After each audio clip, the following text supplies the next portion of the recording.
Selamat pagi, Bapak Ibu Saudara. Bersyukur kita bisa kembali belajar kebenaran firman Tuhan di dalam Sekolah Minggu Gereja Baptis Efrata, kelas remaja, pemuda, dewasa, dan senior.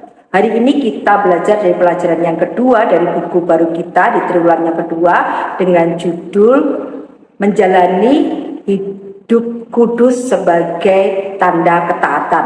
Firman Tuhan yang mendasari diambil dari kitab 1 Petrus pasal yang ke-1 ayat 13 sampai 16. 1 Petrus pasal 1 ayat 13 sampai 16. Sebelum kita membaca ayat-ayat ini, mari kita akan berdoa bersama-sama. Bapak, terima kasih untuk pagi hari ini kami boleh kembali belajar kebenaran firman Tuhan melalui sekolah minggu. Kami mengucap syukur Tuhan terus memberkati kami secara luar biasa sehingga kami beroleh kekuatan, kesehatannya daripada Tuhan untuk bersama-sama kembali belajar kebenaran firman Tuhan. Biarlah Tuhan akan menolong kami, memberkati kami dari awal, pertengahan, dan akhirnya, supaya kami boleh mengerti dan memahami setiap isi firman Tuhan yang kami baca, kami pelajari pada pagi hari ini. Terima kasih Tuhan, kami siap belajar firman Tuhan, Tuhan yang berfirman atas setiap kami. Dalam nama Tuhan Yesus Kristus, kami sudah berdoa dan mengucap syukur. Amin. Mari kita akan buka Alkitab kita akan baca bersama-sama dari 1 Petrus pasal yang ke-1 ayat 13 sampai 16. Demikian bunyi firman Tuhan. Sebab itu siapkanlah akal budimu, waspadalah dan letakkanlah pengharapanmu seluruhnya atas kasih karunia yang dianugerahkan kepadamu pada waktu penyataan Yesus Kristus. Hiduplah sebagai anak-anak yang taat dan jangan turuti hawa nafsu yang menguasai kamu pada waktu kebodohanmu. Tetapi hendaklah kamu menjadi kudus di dalam seluruh hidupmu, sama seperti Dia yang kudus yang telah memanggil kamu, sebab ada tertulis, kuduslah kamu sebab aku kudus. Bapak Ibu Saudara, hari ini kita belajar bersama-sama bahwa kita sebagai orang-orang percaya adalah orang-orang yang hidupnya sudah dikuduskan oleh Tuhan. Mengapa saya bilang seperti itu? Oleh karena kita sebenarnya adalah orang-orang yang berdosa, yang tidak layak untuk bersekutu dengan Tuhan, yang tidak layak untuk memiliki hubungan dengan Tuhan oleh karena keberdosaan kita. Tetapi karena kasih Tuhan yang begitu besar sehingga Dia memberikan Yesus Kristus bagi kita, darahnya yang tercurah di atas kayu salib menguduskan kehidupan kita sehingga kita memiliki kesempatan atau kita diberi anugerah untuk bisa kembali bersekutu dengan Allah. Kita bisa kembali memperbaiki hubungan kita dengan Tuhan. Kita ingat pada masa penciptaan Adam dan Hawa, pada awal penciptaan mereka adalah kudus. Oleh karena itu mereka ada di Taman Eden dan mereka bisa berkomunikasi secara langsung dengan Tuhan. Mereka memiliki hubungan yang indah dengan Tuhan. Mereka hidup di Taman Eden. Tapi ketika mereka jatuh dalam dosa, mereka akhirnya dibuang dari Taman Eden yang mengakibatkan hubungan antara manusia dengan Allah terputus. Ada jembatan pemisah antara manusia dengan Allah. Karena Allah kita adalah Allah yang kudus. Dia tidak bisa bersatu dengan dosa.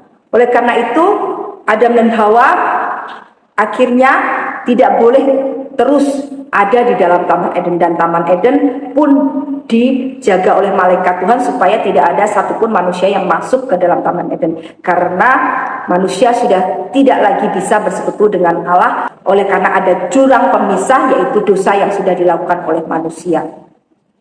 Ketika Adam dan Hawa jatuh dalam dosa, maka mengakibatkan semua orang yang lahir di dunia ini semuanya berdosa. Bahkan bayi yang masih kecil yang baru lahir pun mereka juga berdosa. Mereka membawa dosa yang diturunkan oleh Adam. Oleh karena itu salah ketika kita mengatakan kalau bayi itu masih suci, karena jelas dia sudah membawa dosa ketika dia lahir ke dunia. Anak-anak atau bayi bisa memanipulasi orang tuanya tanpa kita ajari Ketika bayi menangis dan dia merasa nyaman digendong, maka dia akan menggunakan tangisannya itu sebagai senjata supaya dia bisa digendong terus.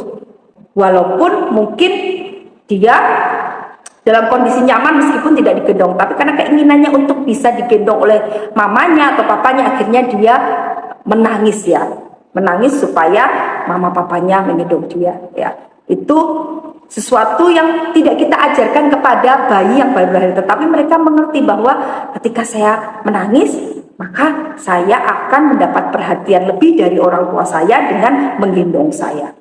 Itulah dosa asal yang dibawa oleh setiap orang yang lahir di dunia, sehingga kecenderungan manusia itu selalu berbuat dosa. Tetapi luar biasa seperti apa yang saya katakan di awal tadi, oleh karena begitu besar kasih Allah akan dunia ini, sehingga ia mengaruniakan putranya yang tunggal yang dia kasih, yaitu Yesus Kristus, untuk datang ke dunia, mati di atas kayu salib, bangkit pada hari ketiga, dan pada hari yang ke-40 naik ke surga untuk memberikan pembebasan, keselamatan bagi setiap orang berdosa. Dan saat kita mendapat keselamatan dan pembebasan dari Tuhan Yesus Kristus, maka hidup kita yang berdosa ini pun dikuduskan oleh Tuhan.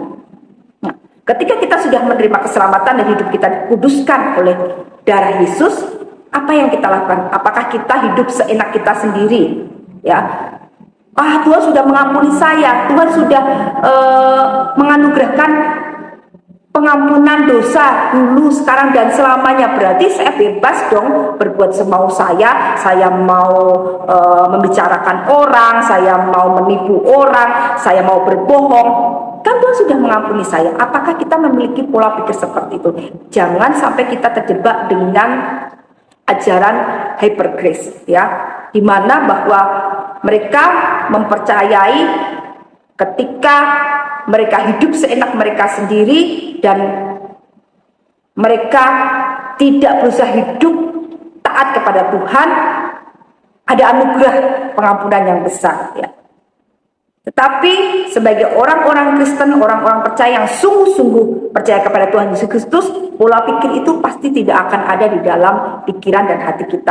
Ada Roh Kudus di dalam kehidupan kita yang memimpin kita, memberikan kesadaran bagi kita bahwa ketika kita diselamatkan oleh Tuhan Yesus Kristus, maka kita akan berusaha sebaik mungkin, sedapat mungkin untuk tidak melakukan dosa, untuk hidup taat dan setia kepada Tuhan.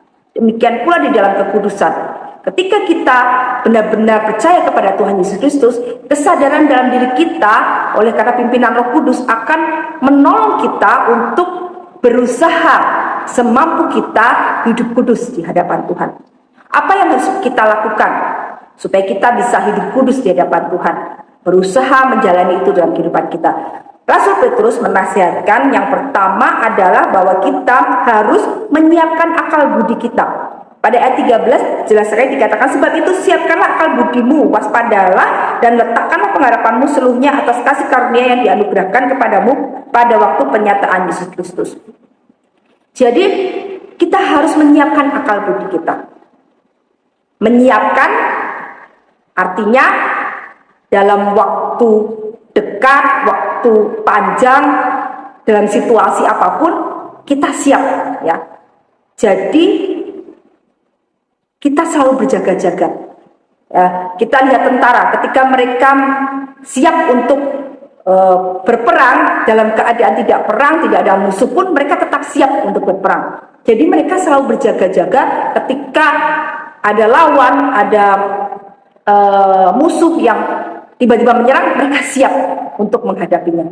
Demikian pula dalam kehidupan kita sebagai orang-orang percaya, kita harus menyiapkan akal budi kita. Dalam situasi dan kondisi apapun kita harus siapkan, kita siap sedia, waspada dan berjaga-jaga.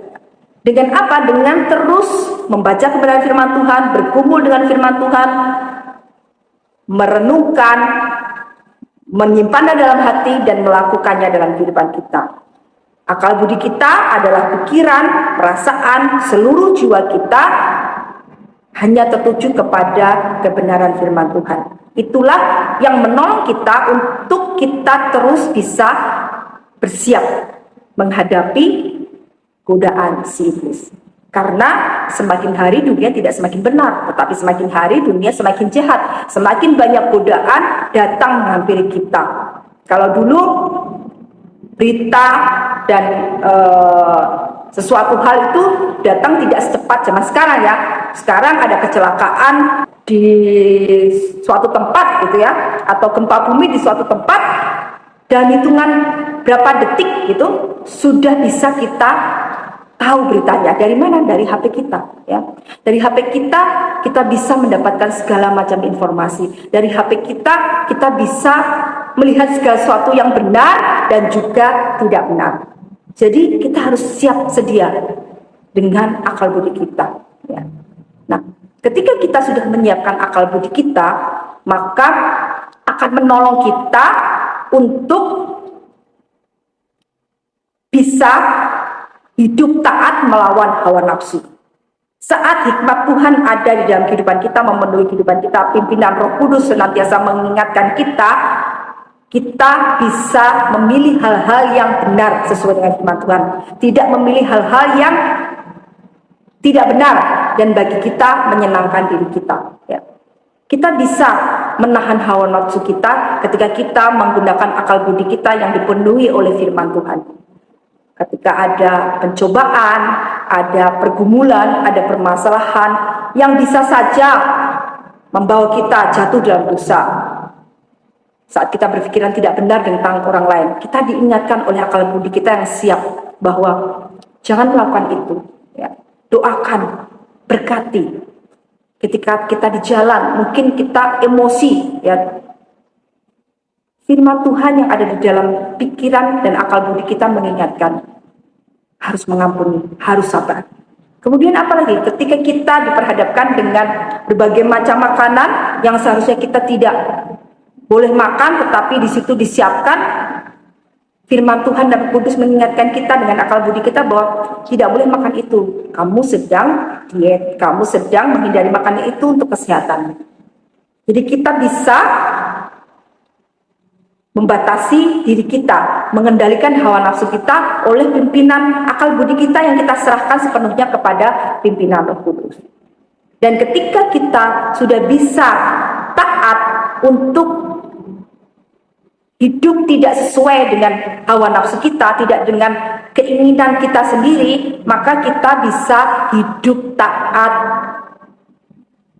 dengan hidup kudus di hadapan Tuhan.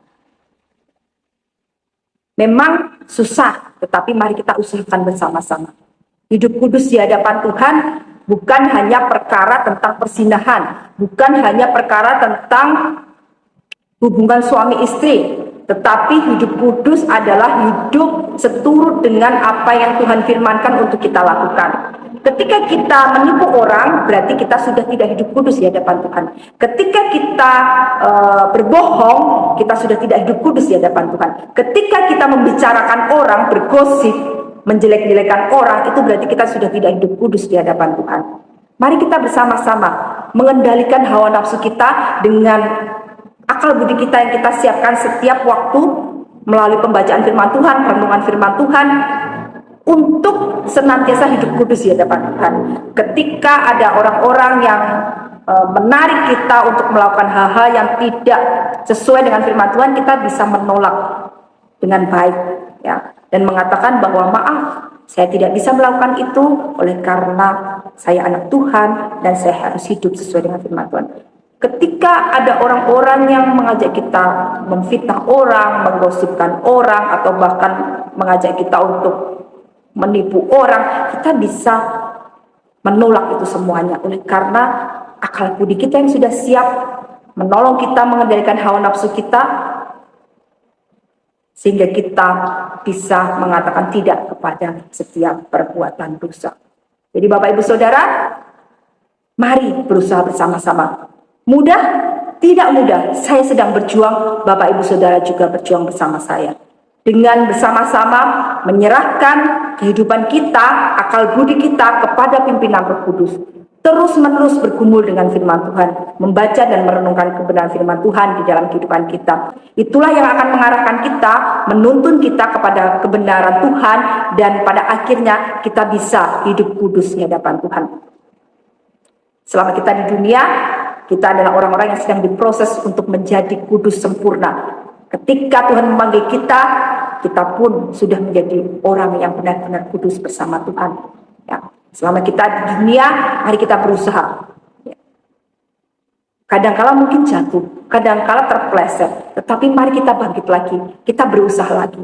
Tapi jangan dengan sengaja ya menjatuhkan diri di dalam dosa dan mengatakan bahwa saya manusia, saya masih ada di dunia ini, jadi wajarlah kalau saya berdosa. Tapi dengan sengaja kita melakukan dosa itu namanya kita mencari pembenaran dari firman Tuhan dan kita menjadi orang-orang yang undur di dalam kerohanian kita. Tetapi sedapat mungkin ketika ada dosa yang ada di hadapan kita menggoda kita, kita tolak itu dan kita berusaha untuk menjauhi itu dan tidak hidup di dalamnya. Saat mungkin kita dalam kondisi lemah dan kita terjatuh, segera datang kepada Tuhan, mohon ampun dan bertobat dan tidak lagi melakukan hal yang sama. Ya, kita berusaha untuk hidup terus taat kepada Tuhan, tidak mengulang kesalahan-kesalahan yang sama. Tuhan Allah kita, Allah yang penuh kasih, tapi Dia adalah Allah yang adil. Ketika kita melakukan dosa, ada hukuman. Tapi karena Dia adalah Allah yang kasih, Dia membawa hukuman itu di atas kayu salib untuk Dia tanggung.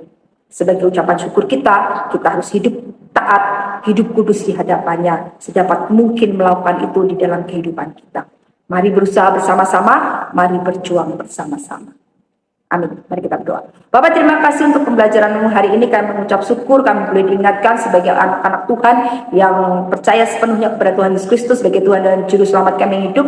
Kami hidup kudus sebagai tanda ketatan kami di hadapan Tuhan. Jikalau kami sering gagal, sering jatuh, kami mohon ampun Tuhan, tapi kami mau menyerahkan hidup kami sepenuhnya ke tangan kuasa Roh Kudus, supaya Roh Kudus memimpin kami sepenuhnya, memimpin akal budi kami supaya terus siap untuk menahan hawa nafsu kami, sehingga kami boleh hidup kudus senantiasa di hadapan Tuhan.